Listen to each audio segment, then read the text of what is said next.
আরশে খুদা কি নূর ইয়া নবী। আপনি আল্লাহর কথা শুনবেন, রাসূলের কথা শুনবেন, নাকি বেদাতীদের কথা শুনবেন? কথা বলেন এবার। এখন যদি আমি বলি যে বসে কেন সালাম দিলা, বেয়াদবি করেছো? হ্যাঁ, এখন যদি আমি বলি যে বসে কেন নবীকে সালাম দিলা, বেয়াদবি করলা? আল্লাহ পাক বসে পড়তে বলেছেন না দাঁড়িয়ে? যে দরুদের শিক্ষা আল্লাহ দিয়েছেন, যে দরুদের শিক্ষা রাসূল শিখিয়েছেন, এবং যে তরিকা পদ্ধতি আল্লাহ এবং তার রাসূল শিখিয়েছেন, সেখানেই আপনাকে বসে সালাম দিতে বলা হচ্ছে। এখানে আমি বসে আছি, এখানে একটা মাসলা বের হবে, শোনেন। আমি কিন্তু তাশাহুদে বসে আছি। দাঁড়িয়ে আছেন কি আপনি? দাঁড়িয়েছিলেন কখন? কিয়াম করেছেন কখন? যখন আপনি সূরা ফাতিহা পড়ছিলেন, মনে আছে? তারপর একটা সূরা পড়েছেন, কিয়াম করেছেন, আল্লাহর সামনে দাঁড়িয়েছেন। এই কিয়াম ফরজ। এই কিয়াম কি ফরজ।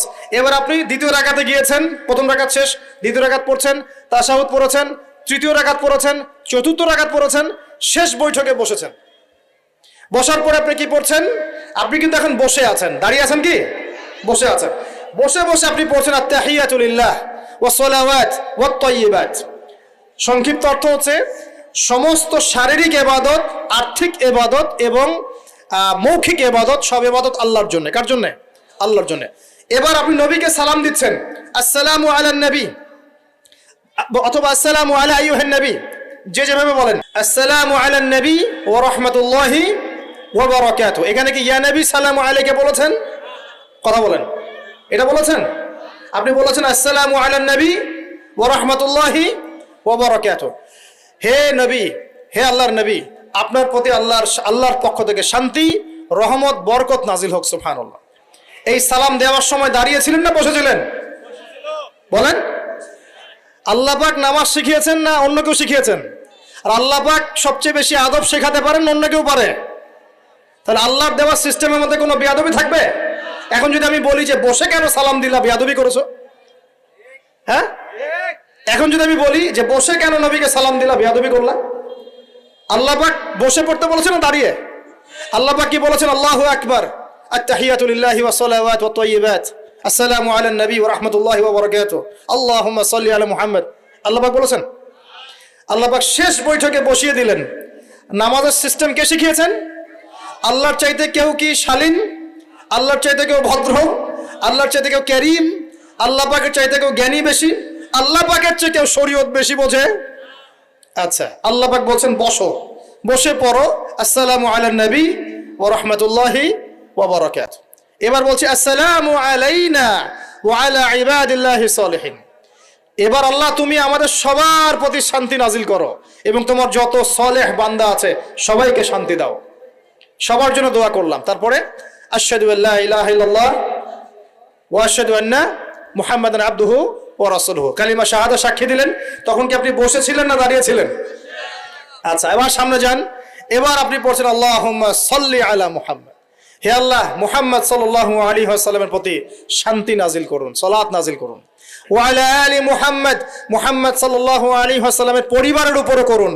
কামা সাল্লাইতা আলা ইব্রাহিম, যেমন করে আপনি ইব্রাহিম আলাইহিস সালামের উপর করেছেন। ওয়া আলা আলি ইব্রাহিম, ইব্রাহিম আলাইহিস সালামের পরিবারের উপর করেছেন। ইন্নাকা হামিদুম মাজিদ, আপনি হামিদ এবং মাজিদ। আরো বলি আল্লাহুম্মা বারিক আলা মুহাম্মদ, আল্লাহ বরকত নাজিল করেন মুহাম্মদ সাল্লাল্লাহু আলাইহি ওয়াসাল্লামের প্রতি। ওয়া আলা আলি মুহাম্মদ, মুহাম্মাদের বংশধরদের প্রতি, সাল্লাল্লাহু আলাইহি ওয়াসাল্লাম পরিবারবর্গের প্রতি। কামা বারাকতা আলা ইব্রাহিম, যেমন করে আপনি বরকত দিয়েছেন ইব্রাহিম আলাইহিস সালামকে। ওয়া আলা আলি ইব্রাহিম, এবং ইব্রাহিম আলাইহিস সালামের পরিবারবর্গের উপর। ইন্নাকা হামিদুম মাজিদ, নিশ্চয়ই আপনি প্রশংসিত, মাজিদ, হামিদ এবং মাজিদ। এই সময় আমি দরুদ পড়লাম, এই দরুদটা কি সর্বশ্রেষ্ঠ দরুদ নয়? এই দরুদের শিক্ষা আল্লাহ দেন নাই? এই দরুদের শিক্ষা নবী দেন নাই? নাকি এই দরুদ আমরা বানিয়েছি? যে দরুদের শিক্ষা আল্লাহ দিয়েছেন, যে দরুদের শিক্ষা রাসূল শিখিয়েছেন, এবং যে তরিকা পদ্ধতি আল্লাহ এবং তার রাসূল শিখিয়েছেন, সেখানেই আপনাকে বসে সালাম দিতে বলা হচ্ছে। আর আপনি আল্লাহর কথা শুনবেন, রাসূলের কথা শুনবেন, নাকি বেদাতীদের কথা শুনবেন? কথা বলেন এবার। আল্লাহর কথা মানবো, রাসূলের কথা মানবো, তাদের শেখানো পদ্ধতিতে চলবো, নাকি বেদাতীদের পদ্ধতিতে চলবো? এই কথাই মানুষ বুঝতে পারে না। এখন যদি সমাজের সব মানুষ বেদাত করা শুরু করে, আপনি কি করবেন? মনে করেন আল্লাহ না করুক এখানে যাত্রার গান হচ্ছে, আর আপনি কি গিয়ে যাত্রার গানে নাচা শুরু করবেন? মনে করেন একটা সুদী কনফারেন্স হচ্ছে, আপনি কি সেখানে গিয়ে বসে সুদ খাবেন? মনে করেন একটা মদের আসর বসেছে, আপনি কি সেখানে গিয়ে কলকিতে টান দেওয়া শুরু করবেন নাকি? তো সামাজিকতা মানে কি, আর আদব কাকে বলে? আল্লাহ পাক যেটা শিখিয়েছেন সেটা আদব, রাসূল যা শিখিয়েছেন সেটা আদব। আল্লাহ পাক যে সমাজ গড়তে বলেছেন ওটাই সমাজ। জাহেলরা যে সমাজ গড়েছে এটা সমাজ নয়। জাহেলরা যেটা করবে সেটা জাহেলিয়াত, বেদাতিরা যেটা করবে সেটা বেদাতি কাজ। বেদাতি কাজ সম্পর্কে আল্লাহ রাসূল কি বলেছেন শোনেন। বেদাতি হাউজে কাউসারের পানি পাবে না, সহিহ বুখারী হাদিস। 1 নম্বর, বেদাতি হাউজে কাউসারের পানি পাবে না। হাদিসটা শোনাই, নবীজি বলছেন আমি হাউজে কাউসারের কাছে চলে যাব। মান মাররা আলাইয়া শারিবা, যে আমার পাশ দিয়ে চলে যাবে তাকে আমি পান করাবো। কি পান করাবে? হাউজে কাউসারের পানি। নবীজি বলছেন সুম্মা ইউহালু বাইনি ওয়া বাইনাহুম, এরপর আমার এবং এই অনুসারীদের মাঝখানে একটা পর্দা পড়ে যাবে। আমি বলবো ইন্নাহুম মিন্নি, এরা তো আমার উম্মত, কেন পর্দা পড়ে গেল? তাকে বলা হবে ইয়া মুহাম্মদ সাল্লাল্লাহু আলাইহি ওয়াসাল্লাম ইন্নাকা লা তাদরি, আপনি জানেন না মা আহদাসু বা'দাক, আপনার মৃত্যুর পর এরা দিনের মধ্যে কত বেদাত চালু করেছিল। নবীজি তখন বলবেন, নিজে বলবেন সুহকান সুহকান, দূর হও লিমান গায়্যারা বা'দি, যারা আমার পরে শরীয়তকে পরিবর্তন করেছো তারা এখান থেকে দূর হয়ে চলে যাও। নবী নিজে বেদাতীদেরকে তাড়িয়ে দিবেন, বলেন নাউজুবিল্লাহ। আরেকটা কি আছে, একটা হাদিসে আসছে যে মান আহদাসা হাদাসান, কেউ যদি কোনো বেদাত করে, আও আওয়া মুহদিসান, অথবা কোনো বেদাতিকে আশ্রয় পর্যন্ত দেয়।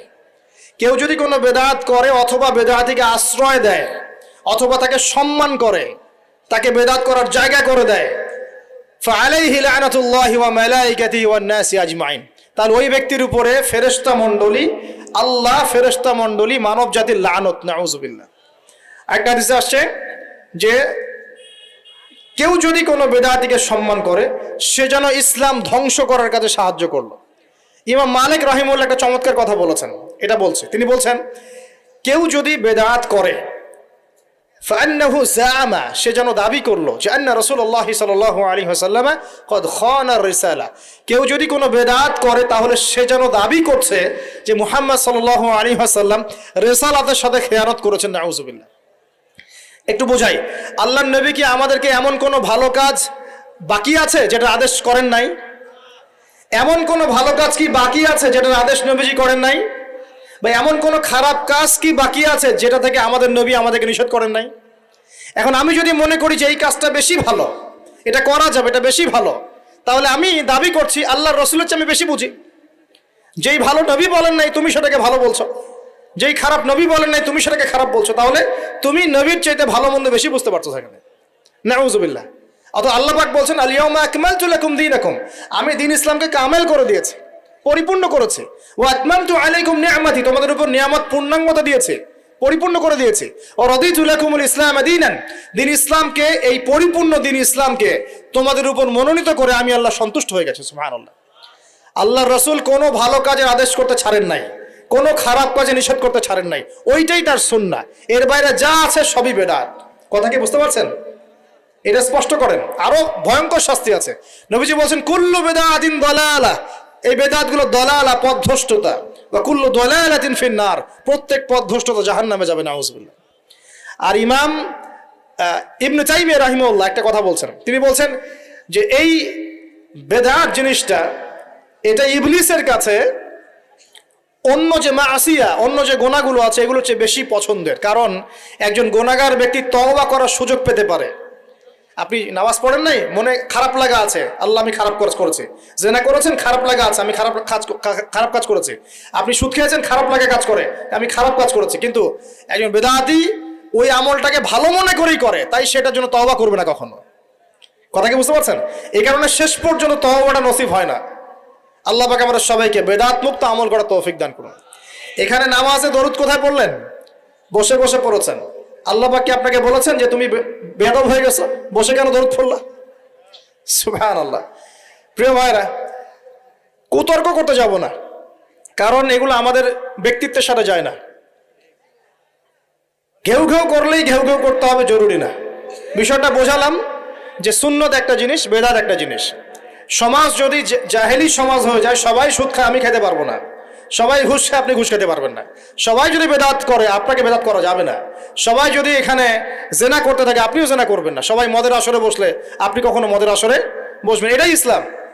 এই ব্যক্তিত্ব, এই গায়রত, এই হকের উপর দৃঢ়তা থাকলে ইনশাআল্লাহ দুনিয়াতে দুইটা কটু কথা শুনতে হলেও জান্নাত পাওয়া যাবে ইনশাআল্লাহ। আর প্রত্যেক নবী রাসূলের সুন্নতটা এমনই ছিল। আমাদের নবীজিকে মানুষ বলছিল, এই ব্যক্তি তো পাগল, নাউজুবিল্লাহ, মাজনুন, সাহের, জাদুকর। তাকে বলেছে ফারিকুল জামাত বিভক্তকারী, ঐক্য বিনষ্টকারী। তাকে বলেছে সাবিঈ, ধর্মত্যাগী। এরকম প্রায় 15টা গালি নবীজিকে দিয়েছে মানুষ, আমাদের নবীজিকে সাল্লাল্লাহু আলাইহি ওয়াসাল্লাম। তার সম্মান কমেছে না বেড়েছে? কমেছে না বেড়েছে? আল্লাহর কথা শোনো, আল্লাহ পাক বলছেন ইন্না আ'তাইনাকাল কাউসার। হে নবী মুহাম্মদ সাল্লাল্লাহু আলাইহি ওয়াসাল্লাম, নিশ্চয়ই আমি তোমাকে কাউসার দিয়ে দিয়েছি। সুবহানাল্লাহ। যে কাউসারের পানি দুধের চেয়েও সাদা, মধুর চেয়ে মিষ্টি। একবার পান করলে কোনোদিন পিপাসার্ত হবে না ইনশাআল্লাহ। সেখান থেকে তিনি পান করাবেন আমাদেরকে ইনশাআল্লাহ। আমরা হাউজে কাউসারের পানি চাই কিনা? তাহলে বেদাতি আমল করা যাবে না, সুন্নতের উপর থাকতে হবে। রাজি আছি ইনশাআল্লাহ? ইন্না আ'তাইনাকাল কাউসার, আমি তোমাকে কাউসার দিয়ে দিয়েছি। কষ্ট পাচ্ছ কেন? মানুষ বলছিল তোমার তো সন্তান বাঁচে না, নাউজুবিল্লাহ, তোমার তো পুত্র সন্তান বাঁচে না। তাকে টিটকারি করছে মানুষ। তখন আল্লাহ পাক নাজিল করছেন, মন খারাপ করছো কেন হে নবী? ইন্না আ'তাইনাকাল কাউসার, আমি তোমাকে কাউসার দিয়েছি। এখানে শুধু হাউজে কাউসার বোঝানো হচ্ছে না, এখানে বোঝানো হচ্ছে তার মহান সম্মান। দুনিয়া আখিরাতে আল্লাহ পাক আমাদের নবীজিকে মহান সম্মান দিয়েছেন। এই সম্মান কেউ অর্জন করতে পারবে না। মাকামে মাহমুদ তোমার জন্য, জান্নাতুল ফিরদাউস তোমার জন্য। জান্নাতে প্রথম ঢুকবে তুমি ছাড়া কেউ ঢুকতে পারবে না। সবাই ইয়া নাফসি করবে, তুমি ইয়া উম্মতি করবে। কারো সুপারিশ নেওয়া হচ্ছে না, তোমার সুপারিশ নেওয়া হবে। তাহলে এটা কাউসার, মহান মর্যাদা। অতএব মন খারাপ করো না। ফাসাল্লি লিরাব্বিকা ওয়ানহার, তোমার রবের জন্য সালাত পড়ো এবং তোমার রবের জন্য ওয়ানহার মানে কুরবানি করো। বাহ্যিক কুরবানি অর্থ নয় শুধু, কুরবানি মানে দিনের জন্য স্যাক্রিফাইস করা। দিনের জন্য কি করা? স্যাক্রিফাইস করা। দিনের জন্য আপনি কুরবানি করেন, স্যাক্রিফাইস করেন। জানের কুরবানি, মালের কুরবানি, সবকিছুর কুরবানি। ইন্না শানিআকা হুয়াল আবতার, জেনে রাখো নিশ্চয়ই তোমার সাথে যে শত্রুতা করবে লেজ কেটে পড়ে যাবে ইনশাআল্লাহ। তাহলে নবীর শত্রুটা লেজ কাটা হয় নাই?